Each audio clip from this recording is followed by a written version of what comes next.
काला जादू। अपने बेटे ऋषु के माथे से टपकते हुए पसीने को देखकर सविता की हालत खराब हो गई। ऐसा आज पहली बार नहीं हुआ जब ऋषु नींद से घबरा कर जागा है। हाय मेरा बच्चा, न जाने किसकी नजर लग गई है तुझे। जब से मेरे बच्चे ने 10वीं के एग्जाम में स्कूल टॉप किया है तब से रोज बुरे बुरे सपने आने लगे हैं। हाँ माँ, मैंने आज फिर से एक काले साए को देखा। वो यहीं मेरी आंखों के सामने खड़ा था। माँ मुझे बचा लो माँ। वो मुझसे कह रहा था कि मुझसे बदला लेगा। माँ कहीं ये प्रशांत। चुप कर, कैसी बात कर रहा है? दोबारा उसका नाम मत लेना। तुझे पता है ना, उस प्रशांत ने आत्महत्या कर ली। तो बार बार उसका नाम मत लिया कर। मम्मी, क्या सच में प्रशांत ने आत्महत्या की थी? चुप कर, बहुत सवाल पूछता है आजकल।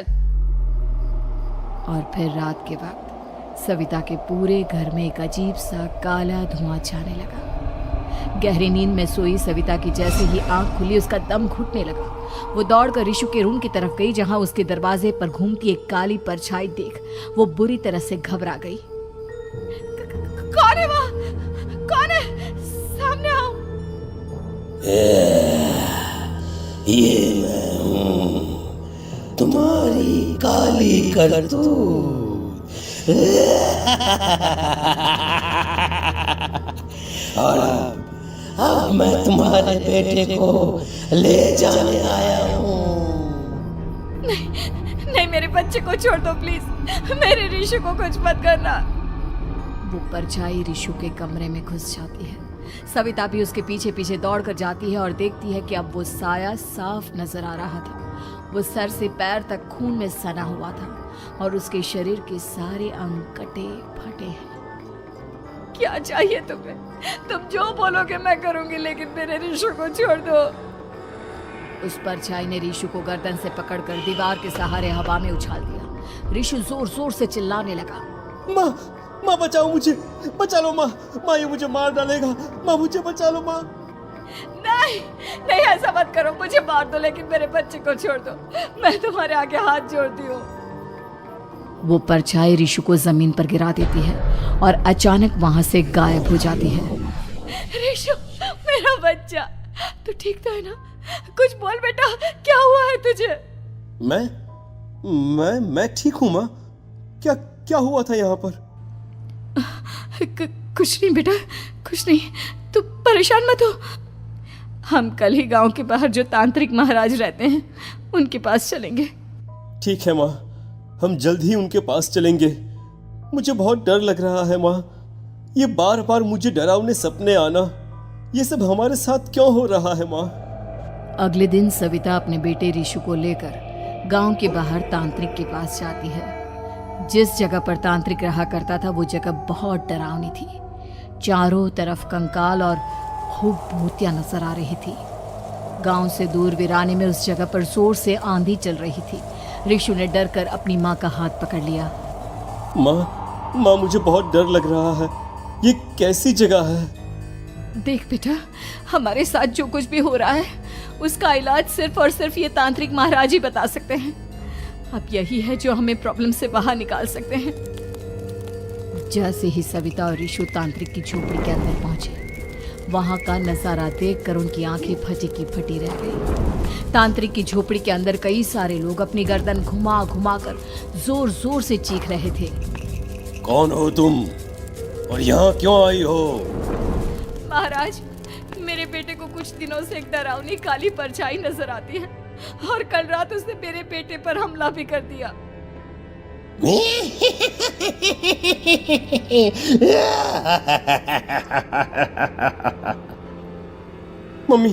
मम्मी हमें यहाँ से चलना चाहिए। ये जगह मुझे ठीक नहीं लगती। नहीं बेटा, ऐसा नहीं कहते। रुक जाओ, 2 मिनट के लिए रुक जाओ। क्या कहा? काली परछाई? तुम्हारे बेटे पर किसी काली परछाई ने हमला किया? हाँ महाराज, वो कह रही थी कि वो मेरे बेटे को कुछ कर देगी। कोई उपाय बताइए महाराज, मेरे बेटे के साथ कुछ गलत नहीं होना चाहिए। तुमने किसी दूसरे के साथ गलत किया है। तो तुम्हारे साथ भी गलत होकर ही रहेगा। तुमने किसी की जान ली है, किसी को मार डाला है तुमने। नहीं महाराज, मैंने ऐसा कुछ नहीं किया। मैंने किसी की जान नहीं ली। मुझे कोई उपाय बताइए। लगता है तुम इतनी आसानी से नहीं मानोगी। मैं तुम्हें अभी उस काली परछाई से मिलवा देता हूँ और वही सारा सच तुम्हारे सामने लेकर आएगा। सविता और ऋषु ने डर के मारे अपनी आंखें बंद कर ली। तभी अचानक तांत्रिक की झोपड़ी में अजीबोगरीब आवाजें गूंजने लगी। सविता और ऋषु बुरी तरह से कांप रहे थे। आंखें खोलो और अपने सामने देखो। क्या यही है वो जिससे तुम कल रात को मिली थी? बताओ मुझे। हाँ, इसने कल रात मेरे बेटे के ऊपर हमला किया था। ये उसी लड़के की भटकती हुई आत्मा है जिसे कुछ दिन पहले तुमने मार डाला था। मम्मी ये महाराज क्या कह रहे हैं? क्या सच में आपने किसी की जान ली है, किसी को मार डाला है? अगर हाँ तो बताइए ना मम्मी, किसको मारा है आपने? किसको? तुम्हारी माँ इतनी आसानी से सच नहीं बताएगी बेटा। इसने एक बच्चे की जान ली है। कहीं उसका नाम प्रशांत तो नहीं महाराज? वो मेरा दोस्त है, मेरा मतलब मेरा पड़ोसी है। सही पहचाना। देखा सविता, तुम्हारा खुद का बेटा भी जानता है कि तुमने किसी के प्राणों की बलि चढ़ा दी और इसीलिए अब उसकी बुरी आत्मा तुम्हारे घर में भटकती है। मुझे माफ कर दीजिए महाराज, मुझसे बहुत बड़ी गलती हो गई। प्रशांत हमारे पड़ोसी का बेटा था। हर बार उसके नंबर मेरे बेटे से ज्यादा आते थे और इसलिए मैंने उसके कमरे के बाहर काला जादू किया था, पर मुझे नहीं पता था कि वो मर जाएगा।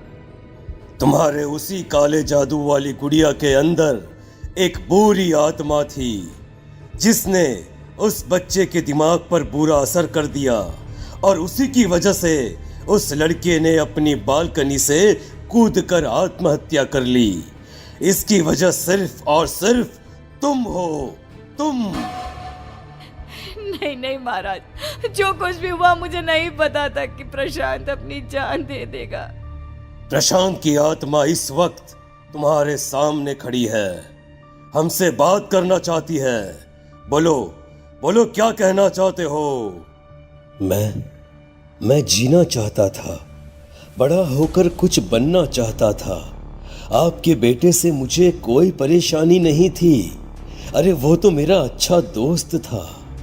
मुझे माफ कर दो बेटा, मुझसे बहुत बड़ी गलती हो गई, मुझे माफ कर दो। माफ करने से मुझे वापस जिंदगी नहीं मिल जाएगी। मेरे माँ बाप आज भी मेरे लिए रोते हैं।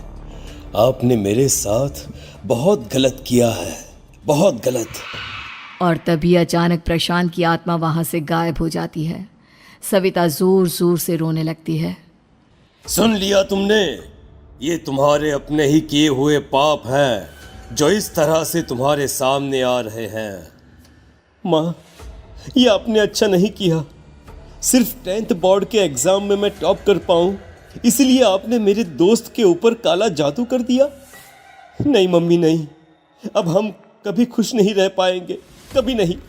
मेरे दोस्त की आत्मा को कभी शांति नहीं मिलेगी मम्मी, कभी नहीं।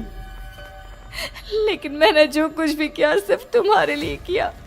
वो लड़का हमेशा फर्स्ट पोजीशन पर आ जाता था और इस वजह से हमेशा तुम्हारे मार्क्स कम पड़ते थे। मैंने तो सिर्फ उस पर एक छोटा सा काला जादू किया था बेटा। मुझे क्या पता था कि उसका ये नतीजा निकलेगा।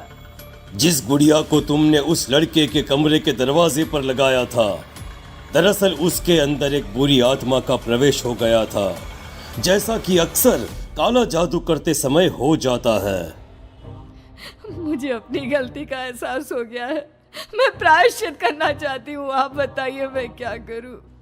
प्रशांत के घर जाकर उस काली गुड़िया को वहां से निकालकर यहाँ लेकर आओ।